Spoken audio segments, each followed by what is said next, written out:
Welcome to బీజీఎన్ Telugu updates.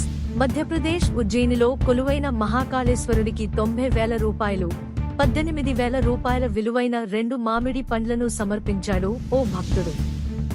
జబల్పూర్కు చెందిన సంకల్ప్ సింగ్ పరిహార్ మహాకాళేశ్వరుడికి పెట్టిన నైవేద్యం గురించి ప్రస్తుతం సోషల్ మీడియాలో వైరల్ అవుతోంది. అసలెందుకు ఈ మామిడి పండ్లు ఇంత ధర అని అనుకుంటున్నారా? సంకల్ప్ సింగ్ అనే రైతు తన తోటలో విదేశీ రకానికి చెందిన మామిడి చెట్లను పెంచుతున్నాడు. అయితే తన చెట్లు మామిడి పళ్ళు కాయగానే తొలుత మహాకాళేశ్వరుడికి నైవేద్యంగా ప్రతి ఏటా సమర్పిస్తాడు. ఈ క్రమంలో తన తోటలో పండిన జపాన్కు చెందిన మియాజాకి, ఆస్ట్రేలియాకు చెందిన మరో మామిడి రకానికి చెందిన పండ్లను మహాకాళేశ్వరుడికి నైవేద్యంగా ఇచ్చాడు. ఇంత ధర ఉన్న మామిడి పండ్లను దేవుడికి సమర్పించడంపై ఆలయ పూజారులు సైతం ఆశ్చర్యపోయారు. Like, comment, subscribe.